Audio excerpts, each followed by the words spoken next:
सो ये वीडियो में आज मेरी फ्रेंड, मेरी क्लोजेस्ट फ्रेंड, मेरी फैमिली, मेरी सिस्टर दिव्या के लिए बना रही हूँ, दिव्या भटनागर के लिए।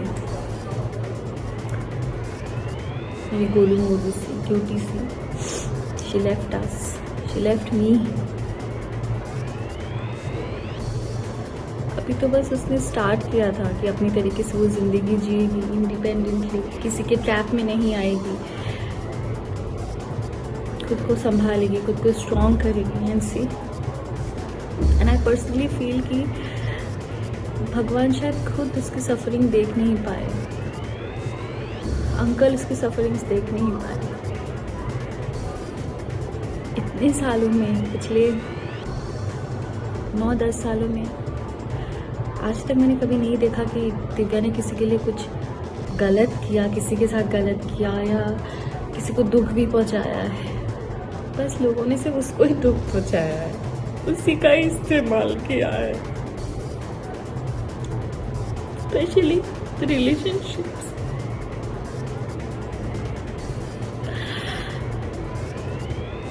ये हर एक लड़की गलती करती है, एक रिलेशनशिप से गंदे से धोखा खाने के बाद कहीं से भी थोड़ा भी कोई सहारा दे देता है, वो लड़की बिना सोचे समझे उसे अपना सहारा मान लेती है, बिना उसका बैकग्राउंड जाने, बिना कुछ जाने। और दिव्या तो मासूम थी, एकदम भोली थी, उस पागल को तो मैं समझाती थी। मतलब अगर मैं उसे समझाती होंगी तो आप समझ सकते हो कि वो किस तरीके की थी। मैं खुद इतनी इमोशनल हूँ तो वो मेरा 1000 गुना थी। आज जो ये वीडियो मैं बना रही हूँ बहुत ज़रूरी है ये बनाना, स्पेशली उस इंसान के लिए जिसकी वजह से मेरी दिव्या ने इतना सफ़र किया। आई नो कि आज दिव्या के साथ जो भी हुआ, दिव्या हमारे बीच में नहीं है, it is because of Covid. But जो मेंटल स्ट्रेस, जो फिजिकल अब्यूज उसके साथ हुआ है, कोई भी इंसान अगर उस फेज से गुजरता तो छोटी सी एक बीमारी से भी लड़ने की उस इंसान के पास ताकत नहीं होती। ये तो फिर भी कोविड बहुत ही शराफत से, बहुत ही शांति से मैं आप सबको ये चीज़ बता रही हूँ, एंड स्पेशली टू यू गगन गबरू। उस दिन तूने क्या पोस्ट किया था कि उसकी माँ और भाई तेरे रिलेशनशिप्स के अगेंस्ट थे और वो नहीं चाहते थे तेरी शादी होए, और तेरे नाम पे वो पब्लिसिटी ले रहे हैं। तेरी औकात क्या है? क्या औकात है तेरी? तू कौन है? तू यहाँ पे जो 4-5 जो गिने चुने आर्टिस्ट को भी जानता है ना, वो दिव्या के बदौलत भीख मांग के तू हिमाचल से दिव्या के साथ यहाँ रहने आया था। और जो तेरे अगेंस्ट में सिर्फ उसकी फैमिली नहीं, मैं भी खड़ी थी, इसीलिए वो 4 साल मेरी दिव्या से बात नहीं हुई थी, क्योंकि मुझे पता था कि तू ऐसा ही निकलेगा।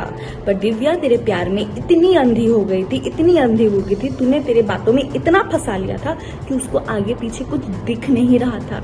इसलिए वो ना अपने माँ बाप की सुनी, ना भाई की सुनी, ना मेरी सुनी, ना बाकी दोस्तों की सुनी, और जिसके वजह से आज वो हमारे बीच में नहीं है। समझा? तू पब्लिसिटी देगा, तुझे मैं पब्लिसिटी दे रही हूँ, अब तू ले पब्लिसिटी मेरे से। तुझे मैंने कहा था ना, तेरा काला चिट्टा खोल के रख दूंगी मैं। और अब देख, ये शुरुआत है। तुझे मैंने ऊपर से नीचे तक एक्सपोज नहीं किया ना, तो फिर तू बता मुझे। तो तेरे अगेंस्ट जो हम लोग खड़े थे वो इसके लिए गगन गबरू, क्योंकि तू मॉलेस्टेशन एक केस में शिमला में तेरे ऊपर केस चल रहा था, और जिसकी सजा 6 महीने जेल में रह के तू लास्ट ईयर भुगत के आया है, वो भी बेल पे। और अभी कभी भी तू अंदर फिर से जा सकता है, और अभी तू जाएगा ही, क्योंकि तूने जो मारपीट की है दिव्या के साथ इतने सालों तक, तूने जो टॉर्चर किया है, मेंटल टॉर्चर, जिसकी वजह से वो इतनी स्ट्रेस्ड में आ गई, इतनी बीमार पड़ गई, उसको डायबिटीज हो गया, हर एक चीज तेरे वजह से हुआ है जो तूने उसको टॉर्चर किया है। तुझे क्या लगा कि दिव्या चली गई तो तू अभी अय्याशी करेगा तेरे गर्लफ्रेंड्स के साथ? तो सुनो, सो कॉल गर्लफ्रेंड्स जो दिल्ली में और कहाँ कहाँ तुम लोग बैठे हो ना, भलाई तो इसी में ही है कि तुम लोग भी इसके ऊपर एनसी करके सेव हो जाओ, क्योंकि कहीं ये ना हो आज दिव्या है और कल दिव्या की जगह पे तुम लोग हो जाओ। सो अपने आप को बचा लो और इसके ऊपर एक एनसी करके डाल दो, क्योंकि ये ऐसा ही है और पता नहीं अगर इसको अगर हमने अभी नहीं रोका और आगे जाके किस किस लड़कियों की जिंदगी ये बर्बाद करेगा। So and this is to all the industry people, जितने भी आर्टिस्ट हैं, जितने भी इस आदमी के साथ जुड़े हुए हैं, प्लीज इसका बैकग्राउंड चेक कीजिए। हिमाचल शिमला पुलिस स्टेशन में जहां से भी ये है वहां का पुलिस स्टेशन, वहां के जेल का पता कीजिए इसका अच्छे से। इनफैक्ट इसका ओशीवारा पुलिस स्टेशन में भी दिव्या ने एनसी करवा के रखा है। करवा चौथ के दिन ये आया था और उस दिन भी मारपीट करके गया है उसके साथ। और एक तो शादी के बाद से ही वो दिव्या को रोज मार रहा है, उसकी ज्वेलरी भी चुरा के ले गया है। हर एक चीज इस आदमी ने जो दिव्या के साथ किया है विद प्रूफ मैं आप सबके सामने एक एक करके मैं एक्सपोज करूंगी। बट उससे पहले तू सुन ले गगन गबरू, तेरी जिंदगी अब जेल में ही सड़ेगी, ये तू आज समझ ले। तूने जो किया है ना दिव्या के साथ, उसका हिसाब तो भगवान ही तेरा अब करेगा।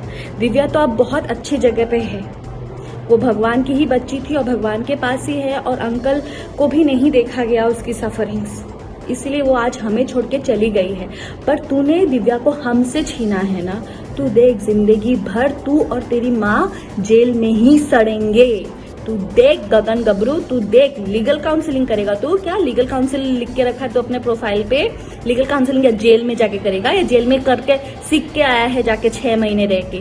तू देख, अभी तेरी पब्लिसिटी मैं करवाती हूँ, तू देख।